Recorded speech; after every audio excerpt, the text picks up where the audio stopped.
Buenas tardes, doctor. Saluda Karina Granda. Voy a continuar con mi exposición.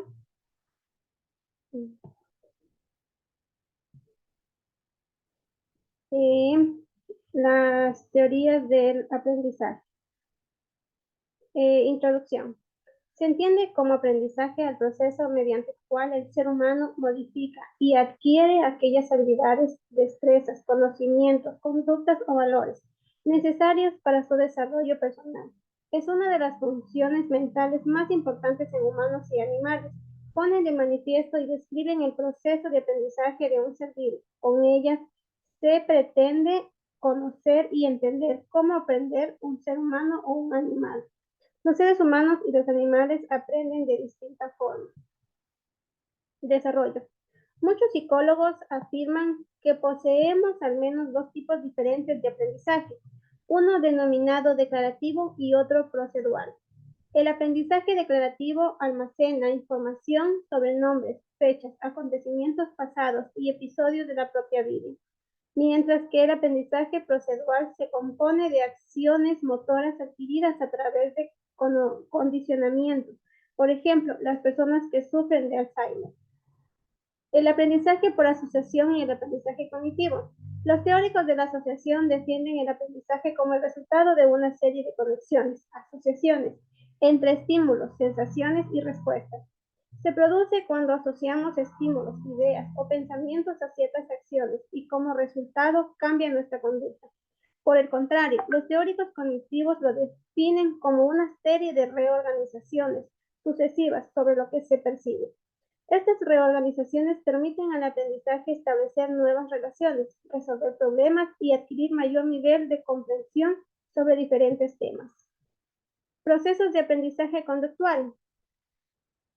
El autor Skinner postulaba que en la mayoría de los casos, tanto la conducta animal como la humana están controladas por los eventos que proceden y siguen a la conducta, refiriéndose a este tipo de aprendizaje como condicionamiento operante, mientras que el condicionamiento clásico se refiere a aquellas conductas que son producidas por un estímulo automáticamente. El condicionamiento operante se refiere al comportamiento que el organismo emite porque se le ha enseñado que haciéndolo obtendrá una recompensa e evitará un castigo.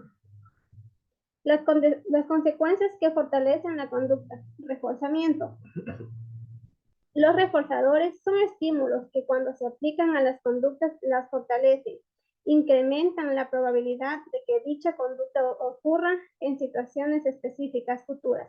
Los reforzadores se definen en función del efecto que tengan sobre la conducta. Si un estímulo aumenta la probabilidad de que la conducta vuelva a aparecer, es por definición un reforzador. Esto significa que no importa la forma que tenga el estímulo, sino dicho estímulo aumenta una conducta. Es simplemente un reforzador. Consecuencias que debilitan la conducta. Castigo. El castigo supone la disminución o supresión del comportamiento. El objetivo de los procedimientos de castigo es disminuir conductas o eliminarlas. Cualquier hecho cuyo efecto sea la disminución o desaparición de una conducta es considerado un castigo. Tenemos los procesos de aprendizaje cognitivo. Es un conjunto de acciones u operaciones mentales organizadas de manera que como resultado se produzca la captación, modificación, codificación, almacenamiento o recuperación de la información. En la enseñanza, esta forma de aprendizaje es fundamental, ya que el profesor puede funcionar como modelo, por ejemplo, al exteriorizar las estrategias mentales que utilizan en la resolución de un problema. Tenemos la teoría de la instrucción de Brunner.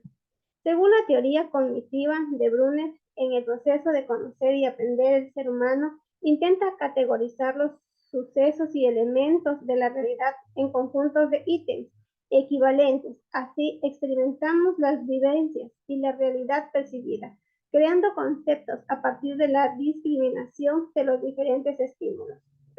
La teoría de Brunner tiene 4 principios que son fundamentales: la motivación, la estructura, la secuencia y el reforzamiento.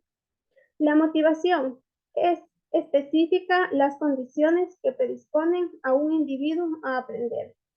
La estructura. Este principio señala que el conocimiento de una asignatura debe organizarse de manera óptima, de tal modo que pueda transmitirse a los estudiantes de forma comprensible.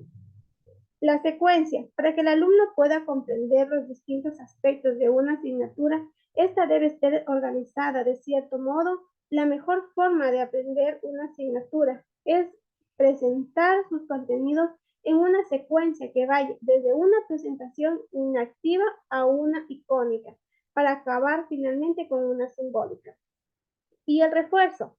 Para llegar a dominar un problema es necesario recibir retroalimentación sobre, sobre nuestras estrategias de resolución del mismo. La regulación del refuerzo es el mejor mecanismo para conseguir que se produzca un aprendizaje. Y finalmente tenemos las conclusiones. Puedo concluir que las teorías de aprendizaje surgen ante la necesidad de entender cuál es la manera más efectiva en que aprende el ser humano y con ello mejorar los procesos de enseñanza. Al momento de hablar sobre una teoría, debemos hacerlo teniendo en cuenta que las teorías surgen como respuestas a las preguntas que se hacen los investigadores. El aprendizaje es un proceso continuo y natural al que el ser humano está expuesto todos los días de su vida.